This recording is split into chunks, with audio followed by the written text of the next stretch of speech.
The dream of overcoming human limitations has accompanied us since the dawn of civilization. From the myth of Icarus, who yearned to fly to the sun, to the alchemists who sought an elixir of immortality, humanity has always desired to transcend the bounds of biology. Today, this ancient dream has taken on a new form: transhumanism. This philosophical movement asserts that we not only can, but should, use technology to radically improve the human being. Neural implants, genetic engineering, brain-computer interfaces. All of this is no longer science fiction, but technologies on the verge of widespread adoption. But what happens to our psyche when we begin to merge with machines? Do we remain human if our thoughts are amplified by artificial intelligence? Where does the line lie between expanding capabilities and losing our humanity? Transhumanism presents us not only with technical questions, but also with profound philosophical dilemmas about the nature of consciousness, identity, and the future of the human species. We stand on the threshold of a new era of cognitive technologies. Already today, neural interfaces allow paralyzed people to control computers with the power of thought. And Elon Musk's first experiments with Neuralink demonstrate the possibility of two-way communication between the brain and a machine. But this is just the beginning. The next generation of neural implants promises not just to restore lost functions, but to radically expand the capabilities of a healthy brain. Imagine a device the size of a grain of rice, capable of increasing your memory tenfold, or allowing you to instantly master new skills. In laboratories around the world, cognitive enhancers are already being tested. New generation drugs that improve concentration, creativity, and learning ability without the side effects of traditional stimulants. In parallel, genetic engineering is developing, aimed at optimizing neural connections and preventing cognitive disorders even before a person's birth. Augmented reality systems are evolving from bulky glasses to invisible contact lenses, overlaying an informational layer on the surrounding world. The time horizons for the implementation of these technologies are striking in their proximity. Many of them will become available to the mass consumer within the next 15 to 20 years. But is our psyche ready for such a leap? Will human consciousness be able to adapt to a state of constant information overload? Research shows that the integration of technologies into our cognitive processes can lead to fundamental changes in the perception of time, space, and even ourselves. Where does the boundary of the human in our psyche lie?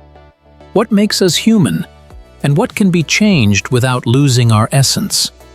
These questions become central to the discussion of a transhumanist future.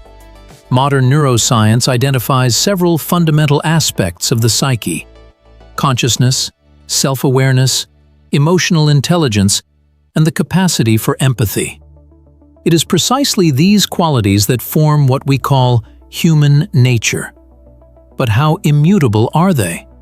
According to the theory of neuroplasticity, our brain is constantly reorganizing, adapting to new experiences. This natural capacity for change is already being used in neurorehabilitation and could become the basis for targeted modification of mental processes. This raises a key question. Is there some core of personality that must remain inviolable? Some psychologists argue that basic emotional structures, formed by evolution over millions of years, are not subject to radical change without the risk of losing humanity. Others point out that it is precisely the overcoming of biological limitations, including negative emotions and cognitive biases, that can unlock the true potential of consciousness. Modern theories of consciousness, from quantum to informational, offer various models of its functioning. Tononi's integrated information theory suggests that consciousness arises as a result of the complex integration of information in neural networks. If this is the case, then the technological expansion of these networks could lead to new forms of consciousness, maintaining continuity with human consciousness, but surpassing it in complexity and capabilities. When the ancient Greeks told the story of Theseus's ship, they wondered, if all its planks are gradually replaced, does it remain the same vessel? Today, this philosophical paradox takes on a new, unsettling dimension. What if we're not talking about a wooden ship, but about your own consciousness? Would you remain yourself if 50% of your brain were replaced with neural prosthetics? And what if it were 90? Where is that line beyond which you cease to be yourself and become someone else, or something else? Our identity is a fragile construct of memories, beliefs, and emotional connections. When we begin to alter the very foundation of this construct, the neural networks of our brain, we risk losing what makes us, us. Research shows that even minor changes in brain chemistry can significantly impact personality. What then will happen with large-scale integration with technology? Psychologists propose the concept of narrative identity as a possible solution. According to this theory, our self is primarily the story we tell about ourselves. If the continuity of this narrative is preserved, identity can also be preserved, despite physical changes. Another approach suggests focusing on core values and relationships as anchors of personality. As long as a person retains their fundamental beliefs and emotional connections, they remain themselves, regardless of technological modifications. Perhaps the future of transhumanism will require new psychological practices, techniques for integrating changes into a holistic self-image, rituals of transition that help embrace new possibilities without losing continuity with the past self. Cognitive enhancement technologies present humanity with unprecedented ethical challenges. Who will gain access to the ability to become smarter, more creative, more mentally resilient? In a world where technological benefits are already distributed extremely unevenly, transhumanist technologies risk creating a new form of inequality, a cognitive chasm between an enhanced elite and the rest of the population. This chasm could prove insurmountable, as an advantage in intellect would allow privileged groups to accumulate resources and power even more effectively. Philosopher Nick Bostrom calls this the locking-in effect, a situation where an initial advantage becomes self-reinforcing. No less complex is the problem of informed consent. Can we truly understand all the consequences of interfering with our own psyche? Changes in the cognitive sphere can transform the very ability to make decisions, creating a paradox. A person after enhancement might evaluate the decision they made before it differently. Of particular concern is the question of children. Is it ethical for parents to make decisions about cognitive enhancement for those who are not yet able to express their own opinions? Finally, there is the problem of responsibility. When a neural implant enhances your aggression or reduces empathy, who is responsible for the consequences? You, the technology developers, or the doctors who installed the implant? To resolve these dilemmas, new ethical frameworks are needed, taking into account the unique nature of transhumanist technologies.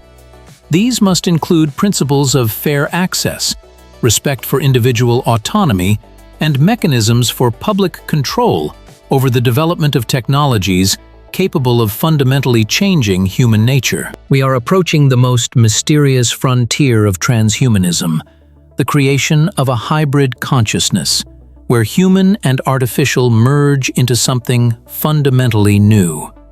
This is not just an augmentation of our capabilities, it is the birth of a qualitatively different type of mind.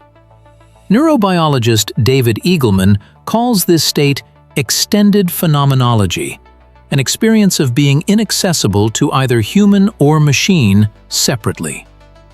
What happens when the logical power of artificial intelligence is integrated with human intuition and emotional intelligence? A unique cognitive landscape emerges, where the rational and the emotional do not oppose each other, but complement each other. Theoretical models of such consciousness suggest several possible architectures. The symbiotic mind model proposes the preservation of two relatively autonomous systems, biological and artificial, with their constant informational interaction. The alternative concept of integrated consciousness describes a complete fusion, where it is impossible to separate human and machine components of thought. The question of the emotional sphere of a hybrid mind is particularly intriguing. Will algorithms truly be able to understand human feelings and not just imitate them?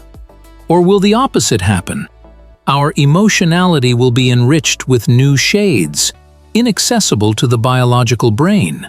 Perhaps hybrid consciousness will generate a completely new spectrum of experiences, something between analytical clarity and emotional resonance.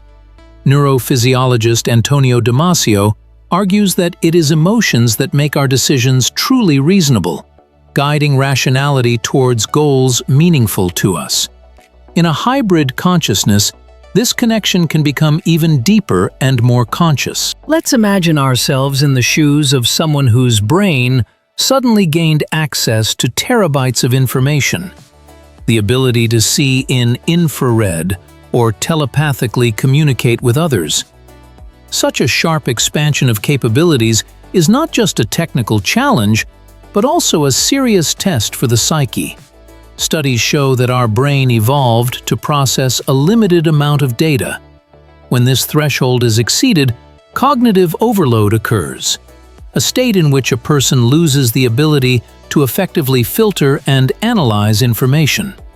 Psychologists are already encountering similar cases in patients with the first experimental neural implants. Information oversaturation syndrome manifests as chronic anxiety, sleep disturbances, and even symptoms resembling schizophrenia. The brain literally does not have time to integrate new capabilities into its existing neural architecture. However, our psyche possesses an astonishing capacity for adaptation. Neuroplasticity is the key mechanism that allows for gradual adjustment to new abilities. Research shows that the brain is capable of forming new neural pathways and reorganizing existing ones to integrate artificial components. This process requires time and support. Future psychotherapists will likely specialize in accompanying technological transformations, helping people gradually master new capabilities without psychological trauma. Of particular importance is the creation of safe spaces for experimenting with expanded abilities and processing emerging psychological conflicts. The transformation of the human psyche through technology will inevitably lead to profound social changes. When some people begin to possess enhanced cognitive abilities while others remain in their natural state, a fundamentally new type of social division will emerge. This is not merely economic or educational inequality. It is a chasm in the very way reality is perceived and comprehended. What will a conversation look like between a person with ordinary capabilities and someone capable of processing information hundreds of times faster? Is mutual understanding even possible between beings with such vastly different cognitive architectures? Some sociologists already predict the formation of closed communities of technologically enhanced individuals, a kind of cognitive elite, speaking their own language and living in a parallel informational space. Traditional social institutions, from education to justice, will face the need for radical restructuring. Schools of the future will have to account for the enormous disparity in the abilities of students with varying degrees of technological enhancement. The legal system will confront the question: can people with fundamentally different cognitive capabilities be judged by the same laws? Even fundamental cultural practices, art, religion, political participation, will be transformed under the influence of new forms of consciousness. Art created and perceived by an enhanced mind may prove incomprehensible to an ordinary person. Democratic procedures will require re-evaluation in a society where some citizens are capable of analyzing political programs at a fundamentally different level of complexity than others. With the development of transhumanist technologies, a fundamental question arises. How resilient will our psyche be in a post-human world? The integration of neural implants, cognitive enhancers, and artificial components of consciousness creates unprecedented risks of psychological disintegration. Research shows that even modern digital technologies can cause new forms of mental disorders, from nomophobia to digital depersonalization. What will happen when technologies are literally built into our brains? The first cases of psychological crises in patients with experimental neurointerfaces are already being recorded in scientific literature. The syndrome of amplified mind cognitive dissonance manifests as an inability to integrate expanded capabilities into a cohesive self-image. A person simultaneously feels both super capable and deeply alienated from their own consciousness. Traditional methods of psychotherapy prove powerless against such conditions. They are simply not designed to work with a technologically modified psyche. This gives rise to the need for creating fundamentally new directions in psychology and psychiatry. Neuroadaptive psychotherapy is one such direction, focusing on harmonizing the relationship between the biological and technological components of the psyche. Its methods include real-time neurofeedback, allowing the patient to recognize and correct the interaction of natural and artificial processes in their consciousness. Another promising direction is integrative identity therapy, which helps to maintain the integrity of the personality in conditions of radical cognitive transformations. The technological transformation of humanity affects not only the body and mind, but also the deepest aspects of our existence. When we speak of expanding the capabilities of the psyche, we inevitably intrude into the spiritual realm, where our ideas about the meaning of life, the soul, and the transcendent are formed. Transhumanism challenges traditional religious concepts, offering a kind of technological immortality instead of spiritual salvation. What happens to the concept of the soul in a world where consciousness can be uploaded to a digital cloud? Many religious traditions define the soul as an immaterial essence, not subject to technological modification. But where is the line between healing the body, permissible in most faiths, and a fundamental alteration of consciousness? Existential philosophers warn of another danger: the loss of the depth of human experience. A technologically enhanced mind risks losing what Heidegger called being towards death, the awareness of the finitude of existence, which gives life a special value. Paradoxically, the pursuit of immortality may deprive us of the ability to truly live each moment. Transhumanist technologies also transform our experience of suffering, a fundamental aspect of human existence through which we learn compassion and empathy. If pain and loss can be eliminated at the push of a button, will we not lose something essentially human? As technologies for modifying the human psyche develop, there arises an urgent need to create a comprehensive regulatory system. Today, we find ourselves in a legal vacuum.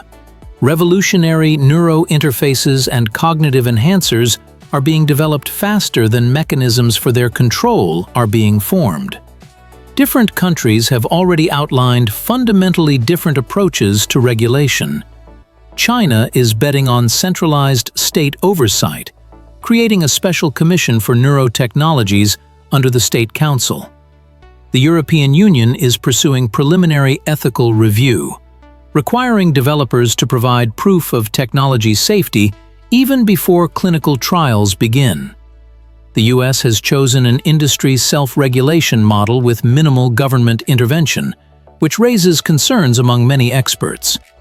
Such a disparity in approaches creates the danger of neurotechnological tourism, where companies will move risky experiments to countries with the most lenient legislation. The absence of global standards in the field of neurosafety is particularly worrying. How can a modified psyche be protected from external interference? Who will be responsible for mental disorders caused by incorrect implant operation? These questions require international coordination. It is necessary to create a global regulatory body modeled after the World Health Organization, capable of establishing unified standards and monitoring their compliance. It is critically important to include in the regulatory process not only experts and officials, but also representatives of civil society, ethical committees, and, most importantly, the users of psyche modification technologies themselves. Summarizing our journey through transhumanist horizons, we see that the future of the human psyche is not predetermined by technology. It will be shaped by our values and choices. The synthesis of various perspectives allows for a balanced vision, where technological enhancement of consciousness serves human development rather than replacing its essence. Humanistic transhumanism offers a golden mean, using technology to overcome biological limitations while preserving key aspects of humanity: empathy, creativity, the capacity for meaning-making. This approach requires a gradual, conscious integration of technology into the psyche, with constant reflection on identity preservation.